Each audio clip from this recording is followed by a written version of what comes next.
안녕하세요. 오늘 4월 14일자 지정학 뉴스 브리핑 한번 해보겠습니다. 오늘 아침에 미국이 어저께 호르무즈 해협 봉쇄한 거 그거를 중국 선박이 그냥 통과했다 이런 뉴스가 나오던데 이거 보신 분들 있을 겁니다. 찾아본 결과 제가 보기에는 이거는 봉쇄가 뚫린 건 아니고 약간은 과장된 뉴스인 것 같다. 왜냐면은 그 통과했다고 말한 배가 사실은 중국 선박이 이란항을 들은 건 아니고 UAE에서 출발해서 화물을 실은 배였고, 이 봉쇄는 사실 해협 전체를 막은 게 아니라 이란 항구를 드나드는 선박 대상으로 제한적 조치한 거였기 때문에 중국 배가 미국의 봉쇄를 뚫고 지나갔다 이렇게 해석하는 거는 약간 해석이 과장됐다 이렇게 보겠습니다. 그리고 또 하나 뉴스가 어저께 미국의 호르무즈 해상 봉쇄 이후에 중국이 황산 수출 제한을 발표했는데, 이게 알고 보니까 중국이 5월 말부터 황산 수출을 제한할 가능성이 있다고 이렇게 발표를 했네요. 확정된 건 아니고 가능성이 있다 이렇게 말을 했는데, 이 황산이 기초 재료죠. 비료에도 쓰이고 여기서 가장 중요하고 금속 정지하는 거 구리 이런 데에도 쓰이고. 근데 중국이 왜 이게 약간 좀 중요하냐면은, 중국이 세계 황산의 약 35%, 40% 그 정도를 차지합니다. 동시에 최대 소비국이기도 하죠. 그래서 저는 이거를 시장을 황산 수출 제한을 통해 가지고 중국이 시장을 지배하겠다 이런 생각보다는 공급망 불안에 약간 주는 변수가 될 수가 있다. 왜냐면은 이걸로 시장을 좌지우지하기에는 황산 자체가 약간 좀 장거리 수송이 여의치 않고, 또 그래가지고 보통 그 지역에서 생산된 지역 근처에서 많이 쓰거든요. 그래서 지금 보기에는 시장을 흔드는 변수 수준에 가깝다. 하지만 시기가 5월 말부터 한다는 걸 보면은 약간 좀 시기가 묘하죠. 왜냐면은 중국하고 미국하고 정상회담이 5월 초에 있는데, 어쨌든 그건 그렇고 지금 황산하고 비료 얘기가 나온 김에 한번 호르무즈 해협이 막힘으로써 다른 어떤 유가 말고 어떤 공급 문제가 있는지 아주 살짝 한번 보겠습니다. 이게 호르무즈가 단지 기름, 유가 그런 거하고만 관련이 있는 건 아니고, 사실 호르무즈가 전 세계 해상 비료 거래량이 한 30% 이상이 호르무즈 해협을 통과한다고 보면 돼요. 그래서 요소 같은 거 전쟁 전에 톤당 가격이 한 400불에서 490불 이렇게 했는데, 지금 한 달 만에 한 50% 올랐습니다. 지금 한 700불 이렇게 올랐어요. 그리고 작년에 비해서 한 77% 올랐고, 그리고 암모니아 같은 경우도 한 20에서 50% 올랐고, 그리고 이거는 직접적으로 이렇게 수출하는 재료에 관한 그런 문제고, 간접적으로는 호르무즈가 막힘으로써 이 LNG, Liquefied Natural Gas, 이게 지금 공급량에 문제가 생기고 있잖아요. 근데 LNG가 사실 그냥 연료로도 쓰지만 비료 생산에 굉장히 중요합니다. 비료 생산에 한 70%, 90% 가격을 차지해요. 그래서 비료 생산하는데 LNG가 부족해지니까 비료 생산의 가격 상승을 이어가게 되죠. 그러면은 그게 생산 공급에 타격이 있습니다. 그래서 지금 인도, 방글라데시, 파키스탄, 이집트 여기가 주로 비료 생산 많이 하는데, 여기서 가격 인상이라든지 감축이라든지 생산이 비료 생산하는 공장이 멈춘다든지 이런 게 있다고 하더군요. 그리고 현재 사람들이 보면은 식량 가격 그렇게 많이 안 올랐는데 생각하시는 분들, 지금 이거는 그냥 시작일 뿐입니다. 왜냐면은 이 비료 문제가 지금 문제가 있다고 해서 바로 반영이 되는 문제는 아니거든요. 예. 왜냐면 농업이라는 게 아시겠지만 이 농장을 파종을 하고 이 농작물들이 커가고 이제 수확하는 이 사이클이 있죠. 이 사이클이 몇 달 단위로 돌아가는데 비료가 가격이 올라간다고 지금 뭐 수확하는 농작물들에게 가격에 당장 반영되진 않겠죠. 하지만 그래도 가격 영향은 나중에 다 나타납니다. 그래가지고 지금 이게 언제 처음으로 크게 문제가 될 건가 하면은 이 지구의 북반구, 미국, 유럽, 아시아, 중국, 한국도 그렇고 지금 한 4, 5월에서 5월 정도가 이제 봄, 이제 가을, 이제 파종하는 시기입니다. 그래서 일부 영향은 지금 이미 들어가 있을 수도 있고 앞으로 이제 가을, 겨울에 수확하는 9월에서 11월 수확하는 이제 농작물이나 그런 데에는 지금 가격이 인상된 게 100% 반영될 겁니다. 그럼 무슨 농작물들이 좀 있나? 9월에서 11월에 수확하는 게 여러 가지가 있는데 한 가지 말하면은 옥수수 같은 게 있죠. 그리고 옥수수 같은 거는 식품뿐만이 아니라 식품 사료에도 쓰이고 또 바이오 플라스틱 같은 산업 소재로도 쓰기 때문에 이게 미치는 영향 범위가 엄청 넓습니다. 그리고 9월, 11월 이 수확 시점이 미국 정치 일정 midterm election하고 겹치죠. 그래서 그냥 제가 말하고 싶은 거는 이 호르무즈에서 시작한 물류 봉쇄가 지금 현재로는 유가에도 단타적으로 영향을 주지만 장기적으로는 식량 문제 그리고 경제하고 정치까지 이어질 수 있다. 왜냐면은 식량 같은 거는 가격이 조금만 변동해도 사람들이 매일매일 사는 거기 때문에 굉장히 민감하지 않습니까? 그러니까 식량 가격이 올라가면 아무래도 사람들이 소비가 좀 둔화되고 그러다 보면은 경제가 둔화되고 고용도 둔화되고 그러면은 경제도 둔화되고 이제 이게 정치적 문제로 될 수가 있다. 그리고 마지막으로 이야기하고 싶은 거는 오늘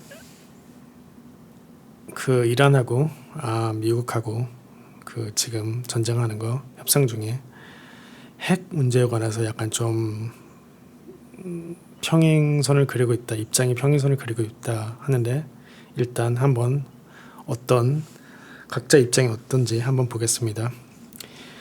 지금 미국은 이란 핵 능력을 완전히 제거하자 이런 게 목적인 것 같아요. 그래서 이란 농축 완전 중단을 길게 20년 동안 하지 마라. 농축을 하지 마라.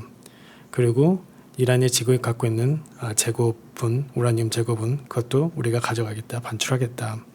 그리고 제재는 우리가 조건부 완화시켜 줄 수 있다. 이란의 입장은 핵 능력을 유지하고 싶은 입장인 것 같은데 이 농축 완전 중단하지 않고 20년 말고 5년으로 하자. 아니면은 한 자릿수 9년으로 하자. 이런 정도고 지금 가지고 있는 우라늄은 우리가 반출하지 않고 그냥 너희가 보는 앞에서 이거를 희석시키겠다. 그리고 제재는 즉각 완화해달라 이러는 건데 양쪽의 목표를 이렇게 간단히 보면은 미국의 핵심 주장은 이란을 핵 프로그램을 핵을 빠르게 만들지 못하게 하는 거하면서 이 핵 프로그램을 되돌리기 되게 힘들게 하기 이게 목적이고 이란은 보면은 핵 옵션은 그래 너희 입장은 이해하겠어 내가 좀 그 농축은 우리가 좀 그 지연을 하겠는데 그래도 우리가 핵 옵션은 유지하고 싶다. 그리고 경제 회복을 도와달라. 뭐 이런 입장이죠. 이 협상에서 제가 볼 때는 협의가 가능한 부분은 그 시간하고 경제 부분이에요. 그러니까 핵 개발 기간, 그 농축 완전 중단하는 기간하고 제재 이거는 좁혀지기 쉽다고 생각합니다. 맞게 될 부분이 있죠. 하지만 어려운 부분은 이 능력 자체, 그 이란 핵 능력 자체에 대해서 미국은 이 능력을 없애라, 이란은 이걸 유지하겠다 이런 입장인데 이거는 좀 입장차가 좁혀지기가 쉽지 않죠. 그러면은 일단 왜 이란은 핵에 매달리는가 이걸 한번 봅시다. 이란의 핵 억제력 현실은 이란은 현실 모두 다 알다시피 핵 보유국은 아닙니다. 핵 문턱 국가죠. 그래서 이 핵 문턱 국가에 있는 상황을 우리가 전략적인 카드로 이용하겠다. 하지만 동시에 이 상황을 유지하는데 엄청난 비용을 내고 있죠. 이란은 왜냐면은 이 핵 옵션을 유지하면은 당장 폭격도 맞고 그 이스라엘의 공작이나 사보타지 같은 거 계속 받고 그리고 이 능력을 유지하려고 함으로써 원래는 없었지만 가해지는 제재라든지 압박이라든지 이게 엄청난 게 존재하죠. 그래서 그러면은 왜 이란이 이런 엄청난 리스크를 짊어짐으로써도 그 핵도 아니라 핵 문턱 국가의 상황을 유지하려고 하는가? 그러면은 보통은 핵 무기를 가진다면은 이렇게 생각하잖아요. 그러니까 상대방이 나를 공격하게 하지 못하기 위해서 핵이나 핵 프로그램을 하는데 지금은 핵 프로그램이 딱히 이란을 도와주는 것도 아닌 것 같기도 하고 그러면은 왜 이란은 이 핵 프로그램에 매달리는가 이렇게 생각할 수 있는데 제가 볼 때는 이란이 핵 프로그램에 매달리는 거는 공격 결정을 상대방 국가들이 이란에 대한 공격 결정을 어렵게 만드는 것도 있긴 한데 이것보다는 핵 이런 능력을 이용해서 그 가해지는 압박에 상한선을 설정하려고 하는 것 같아요. 이게 무슨 말이냐? 약간 이런 거죠. 그래, 내가 핵 프로그램을 갖고 있음으로써 난 더 세게 맞을 수도 있어. 하지만 내가 어디까지 맞을 수 있는지는 내가 정할 수 있는 카드는 내가 갖고 있겠다. 약간 이런 말인데 처음에는 저도 잘 이해가 안 갔거든요. 왜 충돌이 안 일어날 환경을 만들면 되지 계속 충돌을 가정하고 이런 방향으로 핵 목적을 가지냐.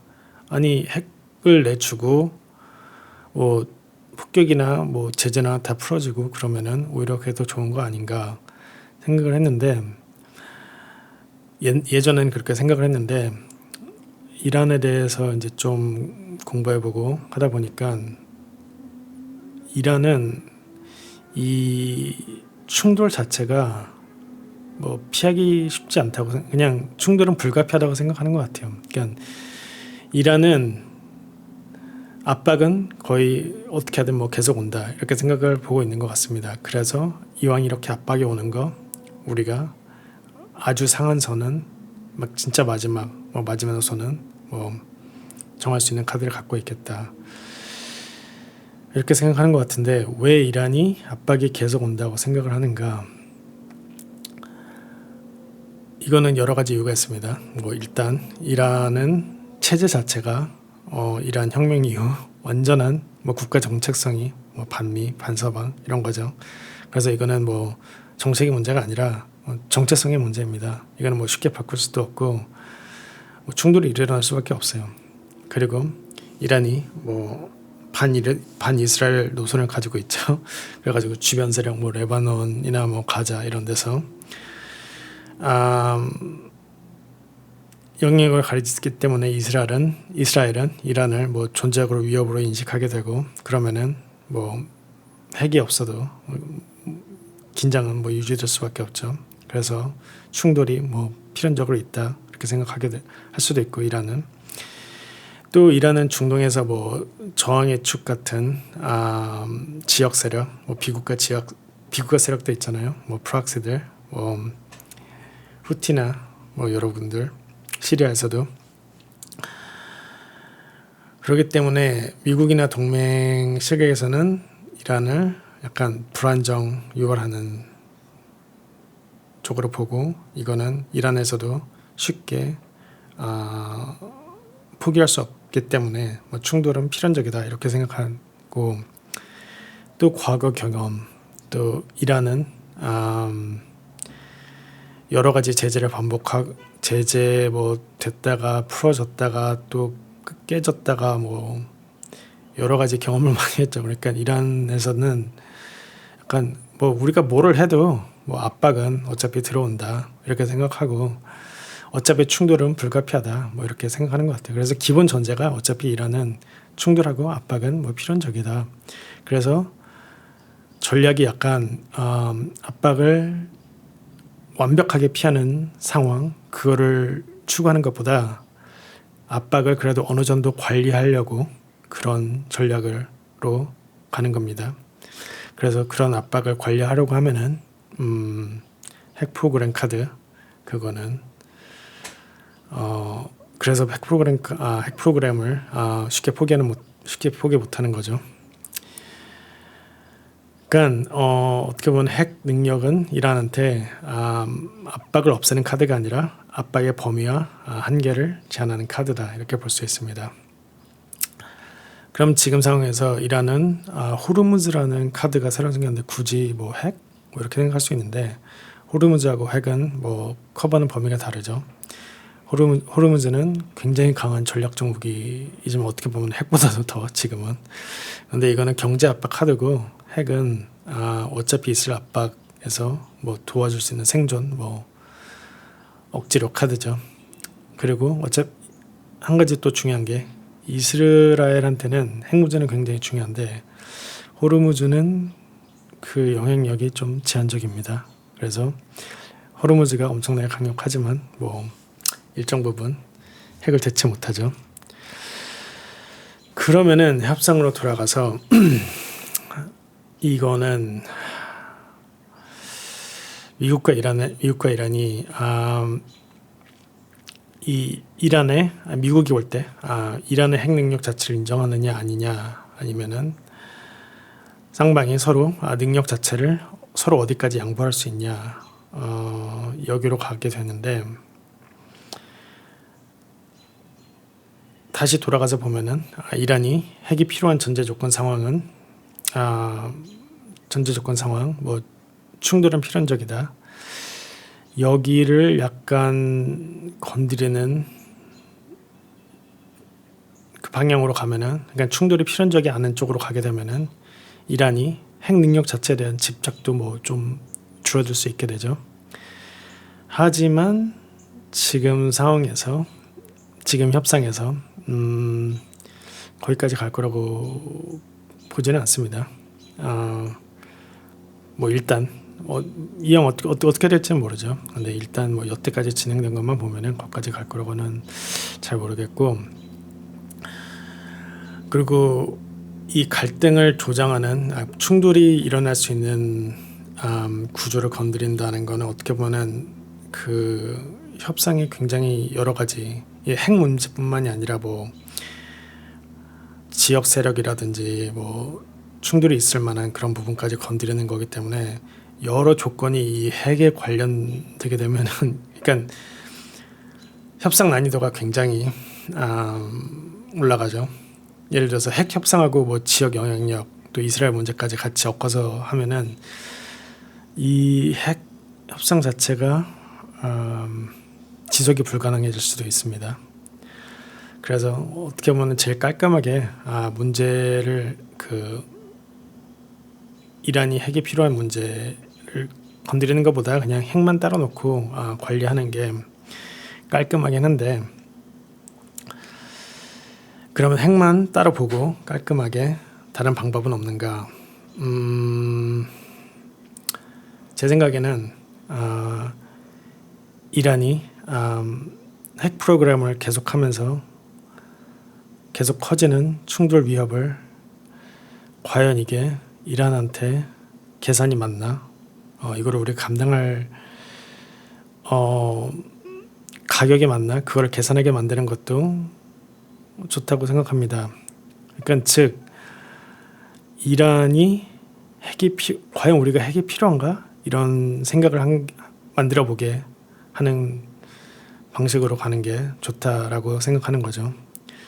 예를 들어서 뭐 미국이 이건 예입니다. 그냥 우리가 뭐 이란의 뭐 정권 교체를 뭐 우리는 추구하지 않겠다라든지 뭐 직접적으로 우리가 너네 체제 위협을 대한 위협이나 뭐 압박이랑 이런 거를 좀 뭐 완화하겠다. 그래가지고 그러면은 이란이 그렇게 되면은 우리 충돌성이나 우리의 체제 존속성이 좀 덜 위협을 받는데 그러면은 우리 핵도 이렇게까지 집착할 필요가 있을까? 이런 계산이 들게 될 수가 있죠. 뭐 이거는 그냥 이런 방향으로 생각해 보는 것도 좋다라고 하는 말이고 뭐 현실적인 한계 많이 존재하죠. 일단 정치적으로 굉장히 힘듭니다. 이란을 체제에 대해서 뭐 정권 교체에 대해서 어느 정도 그 압박을 안 가한다. 이거가 여태까지 방향성하고 약간 틀릴 수가 있기 때문에 바로 노선을 바꾸기는 쉽지 않을 수도 있죠. 그리고 뭐 미국이 뭐 이런 식으로 한다고 보장을 한다고 해서 뭐 이란이 믿을지 안 믿을지 그것도 문제죠. 그리고 어떻게 보면 이게 그 핵 문제뿐만이 아니라 아까 전에 말했던 뭐 다른 부분으로도 약간 살짝 확장되기 때문에 협상이 굉장히 복잡해지고 난이도가 복잡해지죠. 하지만 트레이드오프는 있습니다. 이 정권 안정에 대한 구조, 그러니까 뭐 그냥 말로만 하는 게 아니라 우리가 이러한 구조로 그냥 말로만 하는 게 아니라 너의 정권의 체제에 대한 안정에 대한 거를 구조적으로 어느 정도 보장해 주겠다. 그 대신 이란 핵 프로그램 능력이 크게 제한된다. 이란 핵 프로그램 능력을 크게 제한한다. 이거는 가격만 보면은 되게 크게 볼 수도 있지만 결과 이란 핵 프로그램 능력 크게 제한 이것만 보면은 정치적으로 굉장히 큰 업적이죠. 한번 생각해 볼 만합니다. 어쨌든 오늘 4월 14일 브리핑은 여기까지입니다. 감사합니다.